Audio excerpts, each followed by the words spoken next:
I think that in order for the Knicks to make it to that level that Geoff is talking about, that I've talked about, to be a title contending team, it's not about overhauling the roster. It's not about getting Karl-Anthony Towns off the team because he's a bad defensive center. It's not about Jalen Brunson's not a good enough defensive player to be the number one option on a title contending team, or he's too short, or any of those things, or Mikal Bridges is Mikal Bridges, or OG Anunoby is, a washed defender, or the most overpaid player in the league. I don't believe it's any of those things. I believe it's about deployment, and I believe it's about maximizing all of your players on the court at any given point in time.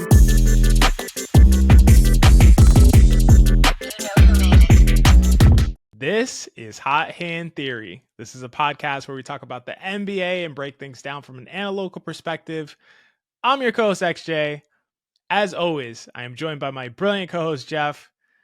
Geoff, we saw a couple days ago at this point what was, in my opinion, and maybe it's not even an opinion at this point, clearly the most exciting, best Knicks game of the season, with Mikal Bridges hitting a three to win the game versus the Trailblazers with no time on the clock. Double bang game from Mike Breen.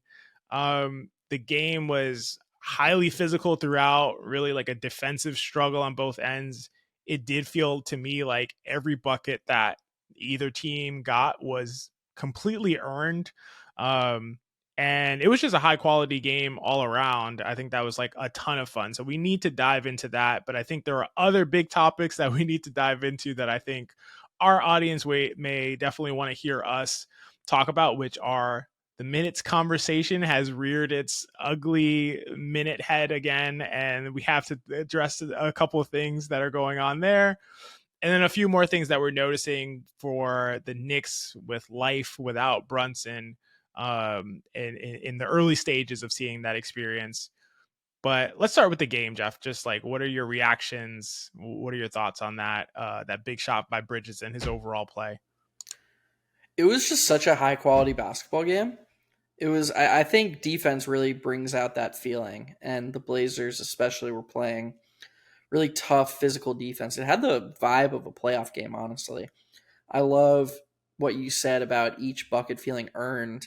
That heightened the seeming value of each basket. Like every single time the Knicks scored, it felt like, probably to Knicks fans, as a relief. It was like, okay, they're out ahead again. And when they finally got up 6 with a minute left, it really felt like all they have to do is not let the Blazers shoot a three. I don't think I can begrudge their strategy. The three they gave up at that point wasn't exactly, Scoot Henderson walking into an open three. It was just ridiculous that he banked that in. But as a basketball game, I could talk forever about how wrong I think people who don't appreciate the NBA are. And I think this was emblematic of that, because this was just a great game. One that's different than the type that's a cliche NBA game. This was hard fought. This wasn't an abundance of threes. The Knicks actually had fewer 3-pointers attempted, XJ, midway through the fourth quarter than the Boston Celtics attempted in the first quarter against OKC last night. Boston attempted 22 3-pointers in the first quarter. And, this is a conversation for another day, but I wondered at that moment what was going through your head, because I feel like there are two sides of you, one that thinks OKC is the best team in the NBA, and then the other that's like, man, if Boston is hitting its threes, you can't beat them. But then Boston turned up the 3-point shooting to the max, shot 41% from three, and still lost to a team without its second or third best player. So, man, that, again, a conversation for another day. But my point is that, the league's in a really great state, and that Knicks Blazers game was really, again, emblematic of that. It was a really great game, and I think that I'm going to continue to say it. I think that Knicks fans have a ton of reason to be encouraged. I thought this was a very encouraging game on a number of fronts, but you brought up that there are takeaways, macro takeaways we can have. I thought that this game highlighted two of them, and I'm curious to see where you want to go first with it. Yeah, I mean, the thing that, like, kind of first I would love to talk about, there are definitely macro takeaways. I'm not sure if this is one that you're referring to, but I think we need to touch on Bridges for at least initially, just because it wasn't just that shot, it was his overall game, and honestly how he's played over the last 3 games without Brunson on the average.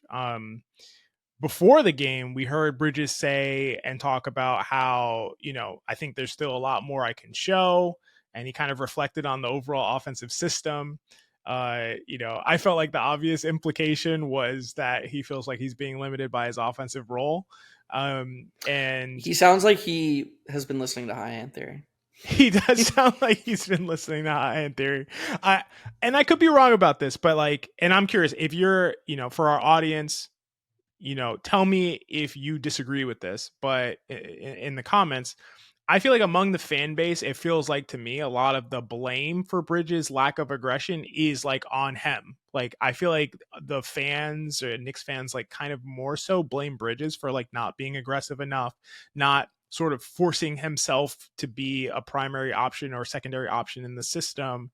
And I just feel like, I don't think this is the same situation as like a Quentin Grimes where it's like, Grimes, why aren't you shooting? Take every shot you get. Like, you're passing up jump shots.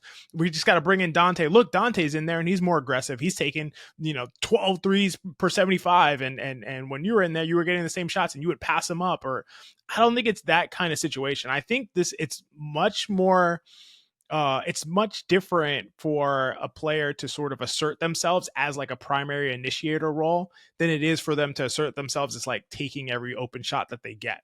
And so I think for me, I definitely think it's like systemic in terms of Bridges' lack of aggression and the way that he's played really up until now and like the role that he's been put in.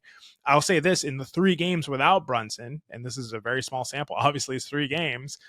Right now, he's scoring 23 per game on 63% field goal percentage, almost 6 assists per game, and 5 free throw attempts per game, versus on the season, 17.5 points per game, 50% from the field, 3.5 assists, and only 1.2 free throw attempts. We talked about this in a previous episode about his foul rate in the act of shooting is like tragically low, like embarrassingly low for a guy who has the ball in his hands nearly as much as Bridges does. He's literally 5x'd his free throw attempts over those last 3 games without Brunson, and there's only a 1 minute per game difference in how much he's played, so it's not like he's playing a ton more minutes. So I don't know. To me, that comes down to largely systemic, and I'm curious your thoughts on that. Yeah, I'm gonna say this, and I'm gonna state it confidently. If the Knicks don't learn from this stretch of games anything, and Brunson gets back, and they're just like, we've got our captain back, all is right, we can go back to the way we really want to play, the conversation about Mikal Bridges in the playoffs will be what happened. Where did that guy go? That is what is going to happen. Yeah. Because, to your point, it is systemic. I feel extremely confident in saying that. What the team is doing now is they've been almost forced artificially to play a more egalitarian form of basketball. And that involves everybody. Because it's not like Bridges has just stepped into the Brunson role. Like, sure, I do think that Bridges did his best Brunson impersonation in terms of the way the offense was ran in the clutch. Yeah, I was going to say, at the end of the game, it is like Tibbs is like, well, I need somebody to do that because that's the only way we can create offense when there's 5 minutes left on the clock. But for the rest of the game, I agree with you for sure. But it's not just Bridges. Anunoby has completely played out of his mind offensively. Like, we all know OG Anunoby is great, but I don't think anybody really thinks OG Anunoby is great because he's going to put up 20 to 25 points a night and shoot a bunch of threes off the bounce and create down low. And it's just what the team offense is creating.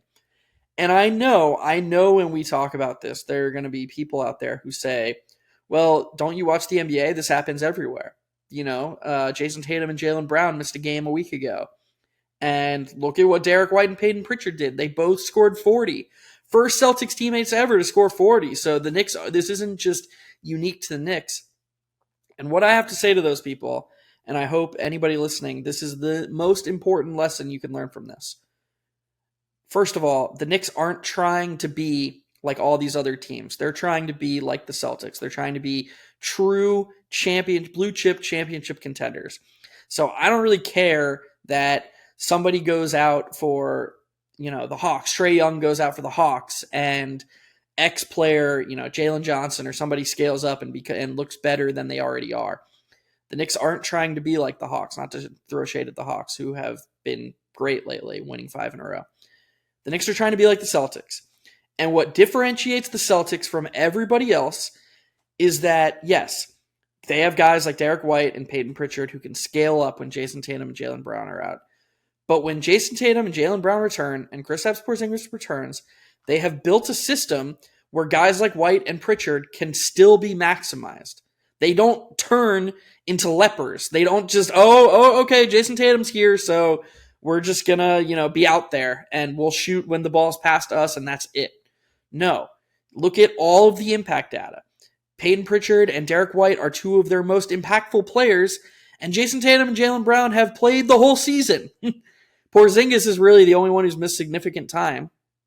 So that should be the Knicks' aspiration. The Knicks' aspiration shouldn't be for Mikal Bridges, it's really nice that you can scale up for these games that Jalen Brunson's gone, but sorry, dude, Brunson's back, so you got to go back to whatever you were. Their goal should be, how can we get this maximized version of Bridges next to Jalen Brunson? That is where the ceiling lies. And when XJ and I comment on this team, when we say stuff like we did to start the season and all of our analysis throughout the season, the goal for this team is to hit its ceiling. That is our goal for the vision of any team we analyze, but the Knicks especially.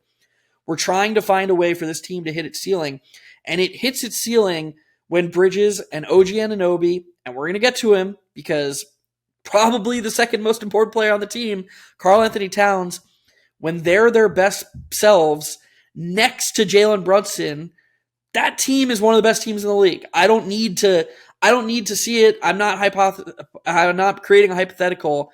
That team is a title contender. And that is why XJ and I all season have been this adamant that they need to do things that raise the ceiling, that help them approach that ceiling. When they win a bunch of games in December, but they're doing it in a way that XJ and I don't believe is congruent with reaching this ceiling that we believe for them. That's why when everybody else zigs, we're zagging and analyzing in a way where it's like, hold your horses, like this schedule is propping them up artificially. There are problems here. That is the genesis of that. That is what is inspiring that belief system. You may not agree with us, but I do think we're seeing it play out in real time. How not only did we see it play out in real time in terms of January and February with the Knicks taking a step back when the schedule got tougher, but now we're seeing what these guys are capable of without Jalen Brunson. It wasn't just Mikal Bridges forgot how to play basketball. It wasn't just OG Anunoby, he's a nice defender, but he doesn't really do much on offense. No, these are very impactful basketball players who can fit together and should fit together really well, but it's about how they're deployed and it's about how they're used. And if they learn nothing from this, they're just going to go back to being deployed suboptimally, and we're going to be left with a large group of people who say, well, they just didn't have enough and they got to do something. They got to make a big trade. They've got to make a free agent acquisition, and the conversations are just going to repeat themselves. I just think that was beautifully said. I don't have anything to push back on of what you said, but I do have a couple ideas that are coming to my mind that enhance and continue to build on what you said. When I watched, and people who watch this podcast regularly will know this, before the NBA Cup game with the Knicks versus the Hawks, we had an episode and we talked about how we think the Knicks are really built to like win the NBA Cup or go far in it at least. And we did get some comments where people are like, oh, you guys are Knicks homers, this and that. We're Knicks fans, but I think that we really try not to be biased or and try our best to be objective as possible. And I don't really see myself as like an analyst, as analyzing from the perspective of a Knicks fan. I think I try to, and I can speak for Geoff as well. I think we try to analyze as objectively as possible and analyze the way we would if we were the fan of any team that we would want to see be successful. And so the perspective that we talked about and that we conveyed in that episode before the NBA Cup game was like, and especially for myself, Geoff was a little bit more hesitant. I'm just like, the Knicks, if they play this game appropriately, how they should beat the Hawks by 20 points. Like, and I'm not a person who goes out on a limb and says things like that. Like, I'm not a person who assumes that a team is going to get dominated. There are so many factors in the NBA. But the fact is that the Hawks are a team that has Trae Young and has Dyson Daniels, and it's an amazing pairing. The reason why it's an amazing pairing is because one of them is one of the most elite perimeter defenders in the last several years, and one of them is one of the worst perimeter defenders in the last several years. And those guys are together.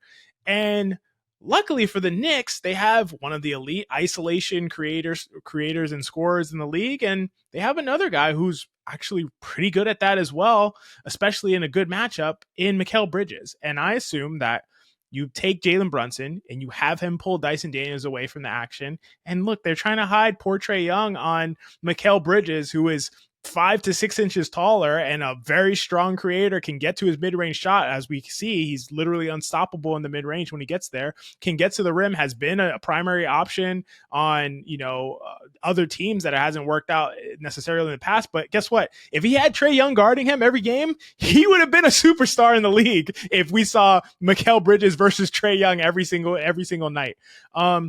So to me, all you have to do is play it in that way. And if you're not willing to have your system be modified to the point where we have Jalen Brunson covered by one of the best perimeter defenders in the world and Mikal Bridges covered by one of the worst perimeter defenders in the world, you're not willing to, in that situation, let Mikal Bridges go at that defender, that's a systemic issue. That is unequivocally a systemic issue. And in my opinion, a loss that is a direct result of coaching. Like, you can't blame coaching for losses a lot of times, because there are only so many things that a coach can do. And oftentimes a coach's decisions make up a disparity of, 2 points, 3 points at the most, like on the course of a game. But in that situation, that was like a 15-point swing to me in the way that the Knicks were deployed in that game. And we're seeing that Mikal Bridges is not washed. He doesn't not know how to score. He's not like a completely fundamentally different player than we saw late in his career in Phoenix and his time in Brooklyn in terms of his ability to create for himself and for others. He can still do those things. Yes, he couldn't do those things at the highest level to the point where he'd be a number one option on a title contending team. Could he do those things at a high level to be a third option on a title contending team? I think we know that he can. And in fact, he's probably better than that, somewhere in between those two.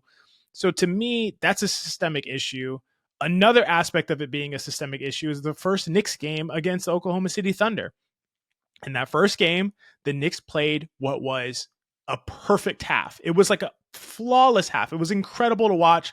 Oklahoma City, I watched so many games of Oklahoma City, as Geoff mentioned. One of my favorite teams in the league to watch. I think they're so good. I have for a while before they've gotten to this level where they're just an unstoppable juggernaut, an all-time team. But I this is a team I study, and I'm like, I don't think the Knicks match up well at all. This is going to be a big problem. But the Knicks played so well, and largely why was because they went with the strategy of having Jalen Brunson and Karl-Anthony Towns pull out the defenders for Oklahoma City and going on the interior with their two wings, OG Anunoby and Mikal Bridges, who were scoring on the interior early in possessions. They were pushing the pace, and those two were the focal points of the offense in addition to the defensive exploits that they brought to the defensive side of the ball. And that was primarily how they dominated the Thunder pretty much in the first half of that game. Guess what? They went away from it after that. So it seems like that was just something that was spurred on by the players, or if it was by the coaches, why would they say, all right, second half, guys, we're beating this best team in the league, one of the best teams in the last several years. Let's just not do everything we did to establish that lead. And then obviously Oklahoma City went to different defensive schemes, and the Knicks didn't know how to deal with it. But my point here is just to say, I think that we have enough evidence, in my opinion, to say pretty confidently this is a systemic issue. And I think that in order for the Knicks to make it to that level that Geoff is talking about, that I've talked about, to be a title contending team, it's not about overhauling the roster. It's not about getting Karl-Anthony Towns off the team because he's a bad defensive center. It's not about Jalen Brunson's not a good enough defensive player to be the number one option on a title contending team, or he's too short, or any of those things, or Mikal Bridges is Mikal Bridges, or OG Anunoby is like, a washed defender, or the most overpaid player in the league. I don't believe it's any of those things. I believe it's about deployment, and I believe it's about maximizing all of your players on the court at any given point in time. And you do that by lineup deployment, and you do that by creating the appropriate role for your players. And to me, that just hasn't happened. I think we're continuing to see more and more evidence that hasn't happened. And that is a primary cause for the Knicks being good, but not one of the great tier 1 teams in the league. Yeah. I mean, spot on. And I think that to go along with that, as we're watching these Knicks without Jalen Brunson trying to figure out, a more balanced system, I think one thing they figured out that we actually took a lot of flack for a couple of months ago is that they have to, when he's on the court, start using Josh Hart in the primary action more. And I want to use this as an example for our listeners of how everything in basketball is interconnected, and how one domino falls and it causes another domino to fall. Because interestingly enough, a comment I saw that was very prevalent after the Knicks win, once the hype died down, and, deserved hype, that was an amazing basketball game with an amazing ending. One thing that a lot of people said is, why did the Knicks go away from Karl-Anthony Towns down the stretch? With their $200 million man, their best player, their most important player without Jalen Brunson, how can they not get him the ball? Where did he go? And the truth is that you have to deal with trade-offs here. If you're going to involve Towns in the primary action, if you want Mikal Bridges to be the primary ball handler, and you're going to involve Karl-Anthony Towns in the primary action, that leaves Josh Hart as a spacer. And we know how that goes. The Blazers were being very transparent and very aggressive with how they viewed Josh Hart. The screenshots are everywhere. This was a team that probably played one of the most exploitative styles of any team that Josh Hart has faced this season. They were determined to funnel the ball to him. They were determined to turn him into a shooter. And this is after a game of him shooting 4 of 6 from 3, and they did not care about that at all. They didn't care about it at all. There's that one screenshot of Donovan Clingan just basically standing in the paint as Josh Hart has the ball wide open above the break, and he didn't shoot. So that's what it's going to look like. You're going to have 4 guys playing 4-on-5 when you try to run Mikal Bridges, Karl-Anthony Towns action, or you artificially suppress Karl-Anthony Towns' impact, use him as a spacer, and play 5-on-5 with Josh Hart in the primary action. Those are the 2 choices. And I just want our listeners to be aware that those are the 2 trade-offs the Knicks have to balance, and those are what is being weighed when they're making these decisions. It has fallout. Even the optimized version of this lineup, which I agree is involving Josh Hart in the primary action, it has fallout because it means that Karl-Anthony Towns is going to have a more difficult time getting the ball. His defender, if he's a spacer in the corner, if he's a spacer above the break, if he's not, setting a screen and forcing some sort of active action, his defender can very easily prevent him from touching the ball. It forces somebody else creating advantage, and Karl-Anthony Towns' defender being forced into rotation for the ball to find Towns' hand. That's a difficult thing to do, especially without Jalen Brunson.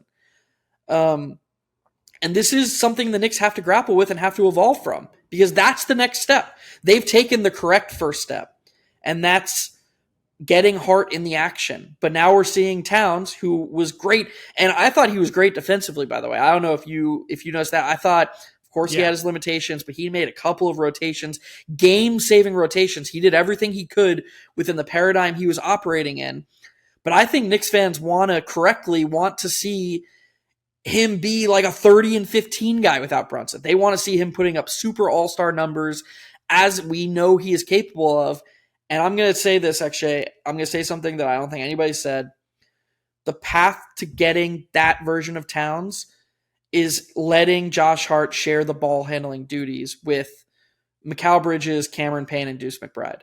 You have to, when Josh Hart's on the court, using him as an active part of the action can't just be as a screener. Yes, that was effective.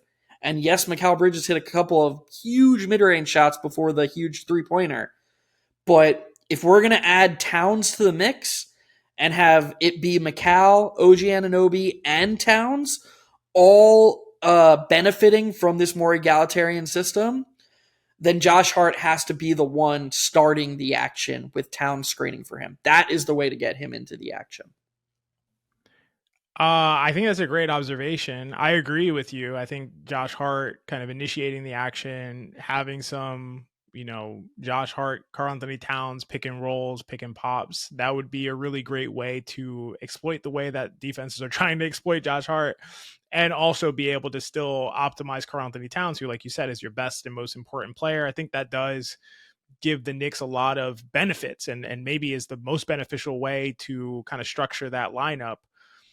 To me, I think this is sort of, I don't know which way to go with this because it segues into two different things. I'm going to just touch on this thing and then we'll come back to it. But one of Tibbs' quotes was about the minutes, was about, he mentioned how, the wings have to play more minutes and this and that. And then he also said, well, and Josh never wants to come out. So that explains that. And it's like, does that explain that? The fact that Josh never wants to come out means Josh never comes out? I don't know. Is Josh LeBron now?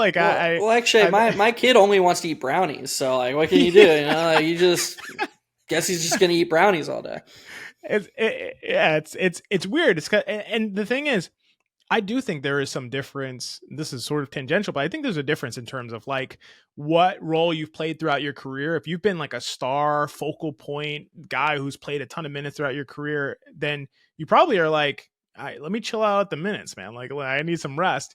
And if you've been a guy who's been kind of middling, have been on the bench, have been starting for a little while, it's dude, I want to be out there the entire game. I could imagine that being a difference besides just one person's a dog and another person's a passive weakling or something like that. But that being said, I do think what you mentioned about Josh Hart initiating and Karl-Anthony Towns both of them being involved in the action could be really helpful. Another thing that could be really helpful is just playing Josh Hart fewer minutes. Josh Hart does not have to play 36, 37, 38, 40 minutes. He just doesn't have to. Josh Hart is a 30-minute a game player to me, a very good, strong 30-minute a game player. But Josh Hart is a guy who I want at maximal energy at all times. I want him, full, whatever his full 100% run is. That's what I want him to do at all times. And one way to get that is by playing him fewer minutes. Another way to kind of take advantage and maximize what Josh Hart offers is not putting him in lineups where he is sort of hurting his teammates in terms of what they're able to produce. And you can do both of those things by just having him play slightly fewer minutes. I'm not saying the bench Josh Hart. I'm not saying he's not excellent. I'm not saying to me, he's he would be one of the best six men in the league. And that's his appropriate position. But I want to say this. We now have, over let me look at 208 possessions of this current starting lineup. That is Deuce, Bridges, Josh Hart, OG, and Towns. Still a very small sample, 208 possessions, not near the 500 before we start to say, okay, there's something to this really. But over those 208 possessions with that lineup, the Knicks are plus 10.1 per 100 possessions, which is 90th percentile across all 5-man lineups. That's incredible. That's better than their regular starting lineup. Again, not saying it's necessarily better than Jalen Brunson being out there, but over this small sample, it has been. Now, let's take a deeper look and slice it up a little bit more. The four of Deuce McBride, Mikal Bridges, OG Anunoby, and Karl-Anthony Towns, so just that 4-man lineup, whether Hart is in there for some of them and Hart is not in there for some of them, is plus 16.6 per 100 possessions in nearly 400 possessions, which is 98th percentile across all 4-man lineups. The version of that lineup with Cam Payne, who is a significantly worse player than Josh Hart. It's kind of a messed up way to say that. I don't mean that Cam Payne's a bad player. I just mean Josh Hart's a much better player. I think we all agree with that. That lineup is so much better. It has performed so much better. And when we see all this lineup data, obviously these are small samples and this and that, we see an overwhelming plurality of the lineup data all say the same thing. It is not a coincidence. And if people are still hanging on to this idea that it's just a coincidence, it's just, spreadsheet stuff, it doesn't mean anything.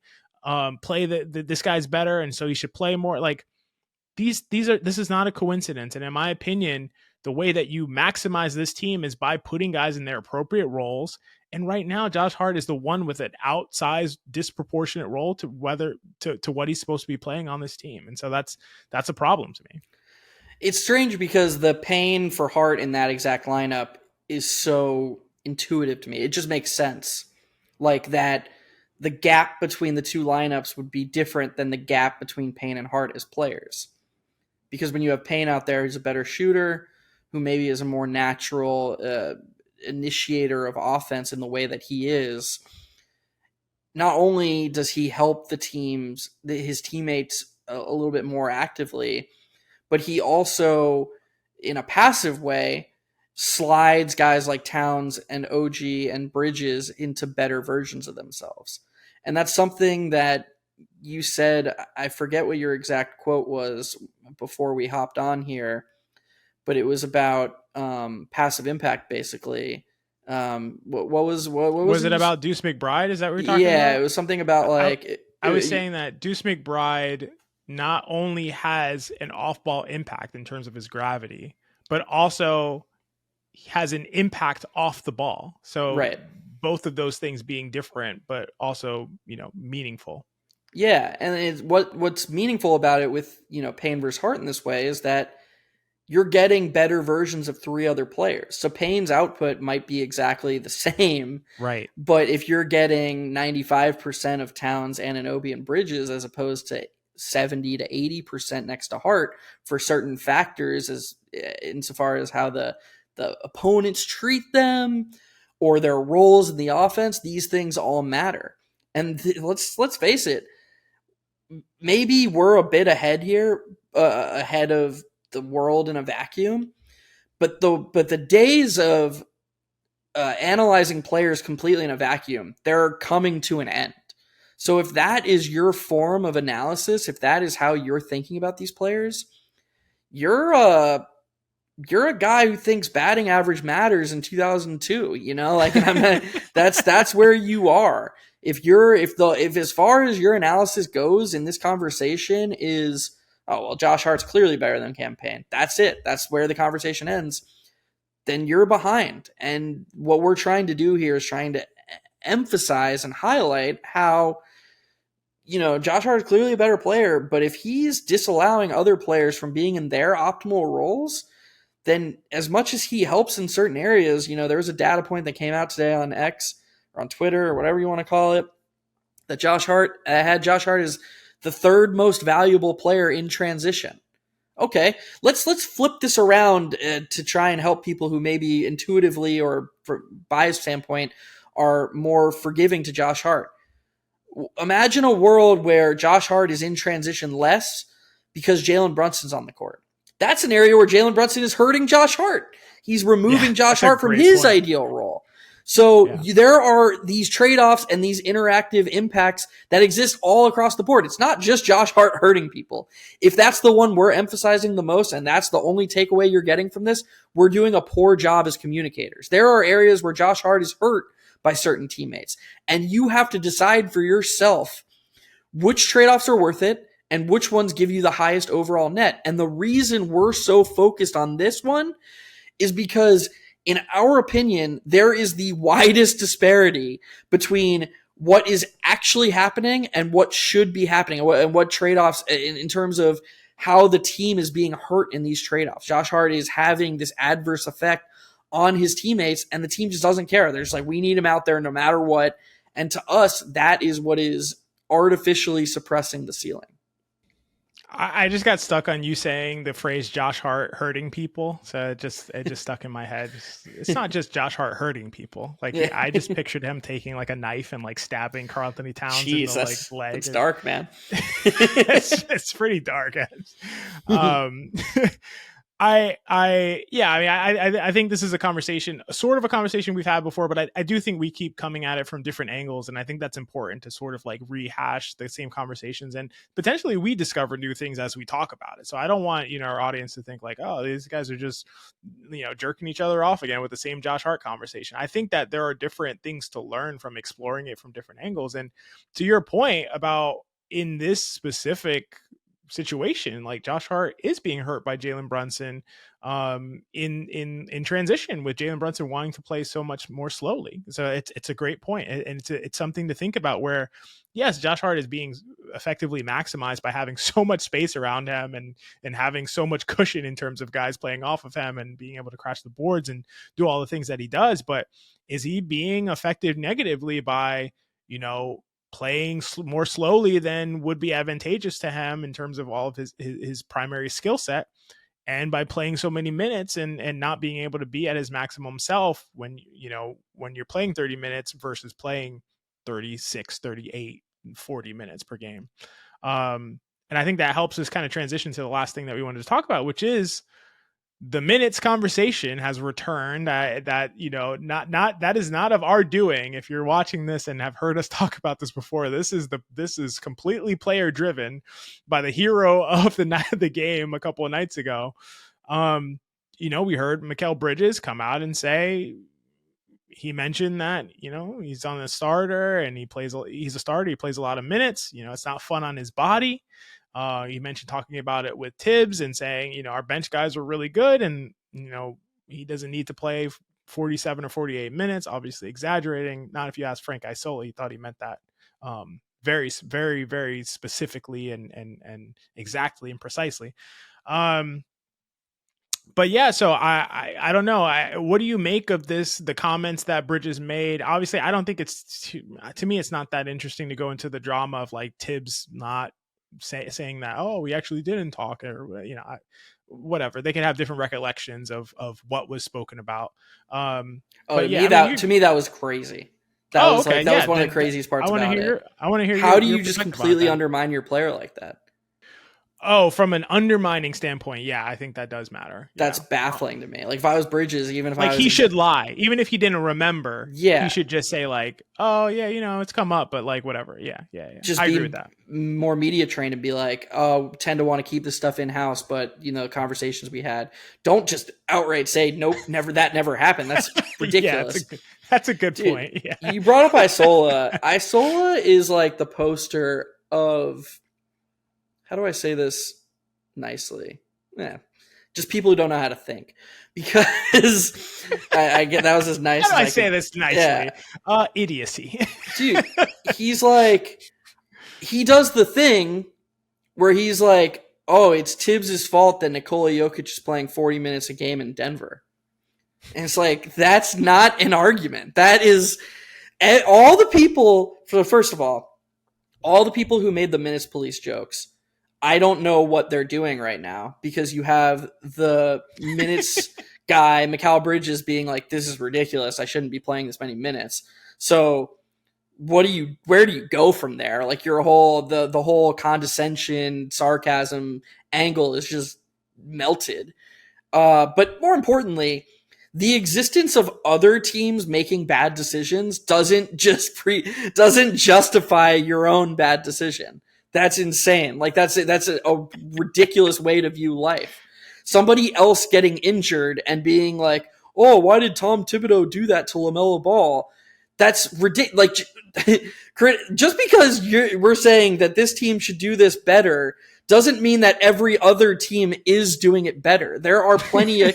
If we had to comment on other teams' minute situations, I'm sure we would be like, yeah, that's silly. Nikola Jokic shouldn't be playing 41 minutes a game in a month. Yeah, he should. Right.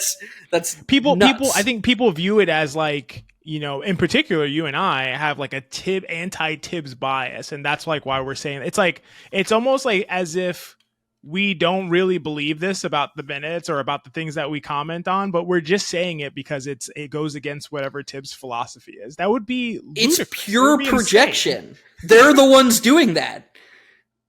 They're only believing this because they're pro Tibbs. It's pure projection. They would defend anything he did, especially this Frank Isola guy who has made it clear. Like, that's clear. That's in the handful of Tibbs did it, so it is right in that crowd. But if you're actually a good analyst, then you are removing the person from the decision and you're analyzing it as objectively as possible. And we don't need to go into the science of it again. We don't need to go into the data. The way Tibbs has handled the minutes throughout the season has been highly irresponsible. And whether or not there are consequences, that you don't get to do that. That's not how this stuff works. Oh, they didn't get hurt and they're playing pretty well at the end of the season, so that justifies it. No, that's not. You don't understand range of outcomes if that's how you're thinking.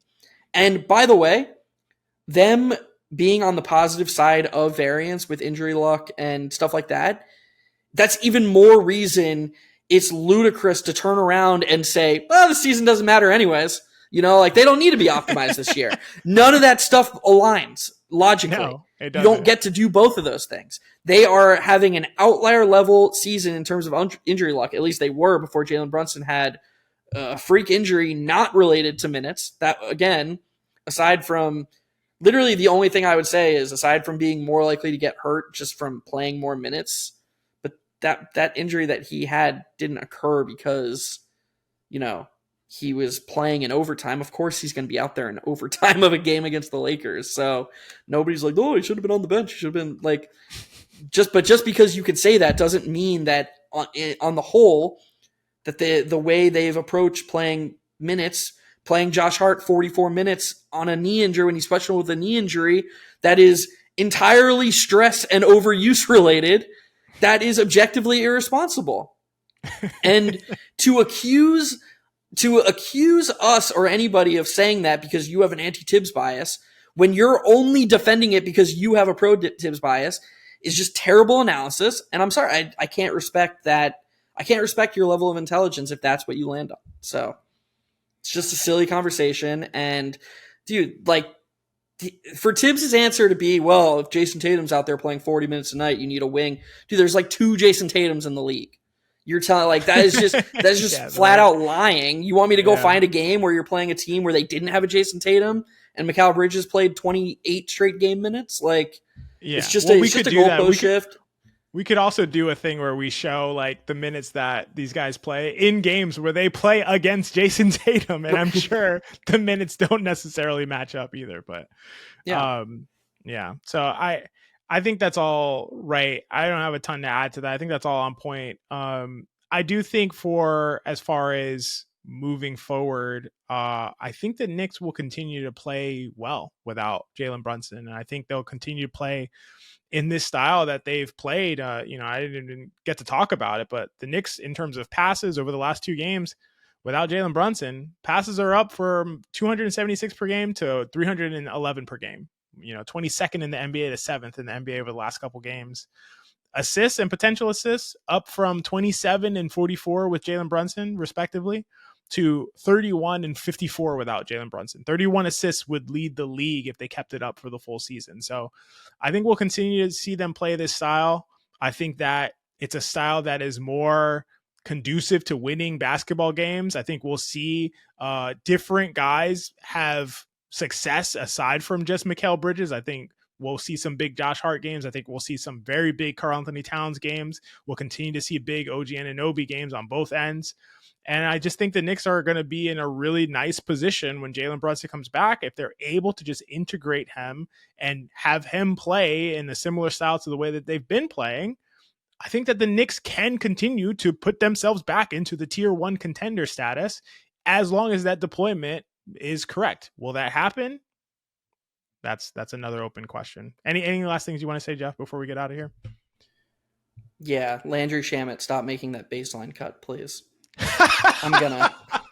I'm gonna lose it. I'm gonna lose my mind, dude. Landry, I need this guy to be around for hot hand theory to stay on its trajectory. So if in that case, I need you to stop doing that shit because He's your it's gonna fifth blow a option. freaking He's your gasket. fifth option. He's your best shooter. For him to make a baseline cut like that, it has to be a sure thing. You have to be 100% that you're getting a layup. He's the most valuable spacer you have. Like, he's not creating any offense. His sole reason for being out there is to space the corner. And you're giving the defense a reason to not have to guard the corner and collapse in the paint. It is one of the most illogical things. And I sit there on my couch. My neighbors probably think they probably just think I'm ludicrous because I just yell at the TV. I'm like, what is happening right now? I don't know. That's what I got to say. Well heard by you. You're poor and miserable. That's what they would probably say. This is more poor and miserable guy next door that's like furious about Landry Shamet baseline cuts. Guess what? Yeah. I am too. I'm deeply disturbed by that that approach to offense. But that's more for another episode. That's going to wrap it up for this one. If you made it this far and listened to this entire episode, that is amazing. And then you must be subscribed. And if not, then this is very confusing why you're here at this point and not subscribed to us. We have conversations like this every week. We have some video essays that we're working on. We have other different types of things we're going to drop very soon. I think it's okay to announce this. We're going to drop a clips channel with some, short length clips from our podcast that I think will be really punchy and fun for people who want to not necessarily tune into the entire episode, but see those clips. And we are on the approach to 4,000 subscribers, which is incredible to say that we are at this point right now. But if you have not subscribed, please go ahead and subscribe, drop a comment. We are a highly engaged community here at Hot Hand Theory, and we'll continue to be that no matter how big we get. And yeah, just appreciate you all listening. And hopefully we will see you on the next episode. For Geoff, I'm XJ, and this has been Hot Hand Theory.